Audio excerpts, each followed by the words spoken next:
Hello friends, Kannada ಮಾಧ್ಯಮದ ಮಕ್ಕಳಿಗಾಗಿ ನಾನು ಆರಂಭಿಸಿರುವ ಇಂಗ್ಲಿಷ್ ಸರಣಿ. ಈ ಅಧ್ಯಾಯದಲ್ಲಿ ನಾನು ಭಾರತದ 5 ರಾಜ್ಯಗಳ ಹೆಸರನ್ನು ನಾನು ನಿಮಗೆ ಕನ್ನಡದಿಂದ ಇಂಗ್ಲಿಷ್ಗೆ ಹೇಗೆ ಟ್ರಾನ್ಸ್ಲೇಟ್ ಮಾಡಬೇಕೆಂದು ಹೇಳುತ್ತೇನೆ. ನೋಡಿ, ನನ್ನ ಹಳೆಯ ಎಲ್ಲ ವಿಡಿಯೋಗಳು 4-5 ವರ್ಷದಿಂದ ಹಳೆಯ ಎಲ್ಲ ವಿಡಿಯೋಗಳನ್ನು ನೀವು ಒಂದು ಸಲ ನೋಡಿಕೊಳ್ತಾ ಬನ್ನಿ. ಅದರಿಂದ ನಿಮಗೆ ಬಹಳ ಉಪಯೋಗವಾಗುತ್ತದೆ. ನಾನು ನಿಮಗೆ ಇದನ್ನು ಎಲಿಮೆಂಟರಿಯಾಗಿ ಕಲಿಸಿದ್ದೇನೆ ಅಷ್ಟೇ. ಮೇನ್ ವಿಡಿಯೋಸ್ಗಳು ನನ್ನ ಹಳೆಯ ವಿಡಿಯೋಗಳು ಇವೆ. ನೋಡಿ, ಇದರಲ್ಲಿ ಕನ್ನಡದ ಅಕ್ಷರಗಳು, ಅಕ್ಷರಮಾಲೆ, ಇಂಗ್ಲಿಷ್ನ ಅಕ್ಷರಮಾಲೆ ಹಾಗೂ ವ್ಯಂಜನಗಳು, ಸ್ವರಗಳು, ಹಾಗೆ ಯಾವ ರೀತಿಯಾಗಿ ನಾವು ಕನ್ನಡದಿಂದ ಇಂಗ್ಲಿಷ್ಗೆ ನಾವು ಪ್ರತಿ ಶಬ್ದವನ್ನು ಭಾಷಾಂತರಿಸಬೇಕು ಎನ್ನುವುದನ್ನು ನಾನು ನನ್ನ ಮೊದಲೇ ವಿಡಿಯೋಗಳನ್ನು ಹೇಳಿದ್ದೇನೆ. ಹಾಗೂ ಇಲ್ಲಿಯೂ ಕೂಡ ಇದರ ಒಂದು ಫೋಟೋ ತೆಗೆದುಕೊಂಡು ನೀವು ಓದಿಕೊಳ್ಳಿ. ನಾನು ಈಗ ನಿಮಗೆ ಇದನ್ನು ಯಾವ ರೀತಿ ಟ್ರಾನ್ಸ್ಲೇಟ್ ಮಾಡಬೇಕೆಂದು ಹೇಳುತ್ತೇನೆ. ನೋಡಿ, ಕರ್ನಾಟಕ. ನಾವು ಕನ್ನಡದಲ್ಲಿ ಬರೆದ ಮೇಲೆ ಪ್ರತಿಯೊಂದು ಪ್ರತಿಯೊಂದು ಅಕ್ಷರವನ್ನು ನಾನು ಇಲ್ಲಿ ಡಿವೈಡ್ ಮಾಡಿದ್ದೇನೆ. ಈಗ ನೋಡಿ, ಕ ಏನಿದೆ ಇಲ್ಲಿ ಕೆ ಎ, ಎನ್ ಎ ನೋಡಿ, ನ ಎಲ್ಲಿದೆ ಎನ್ ಎ, ನ ರ ಮತ್ತು ನ ಒತ್ತು, ರ ಮತ್ತು ನ Karnataka, T A K Karnataka.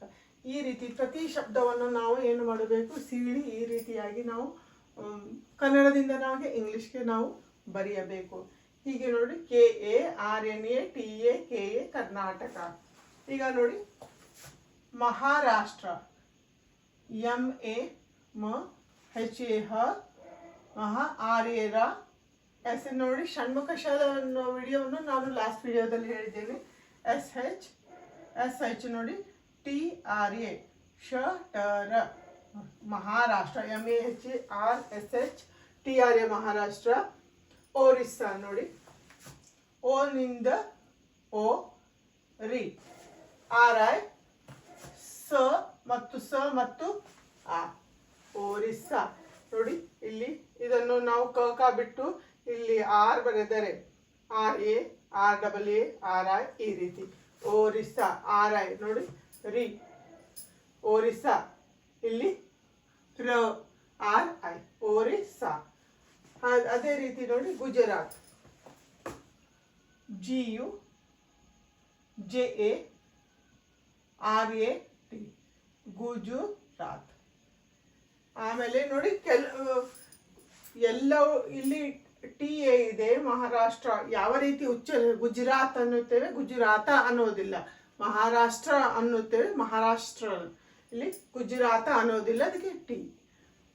ಆಮೇಲೆ ನೋಡಿ, ಮಿಜೋರಂ, ಎಂ ಐ ಮಿ ಝೆಡ್ ಒ ಝೋ, ಮಿಜೋರಂ, ಆರ್ ಎ ಎಂ ರಂ, ಮಿಜೋರಂ.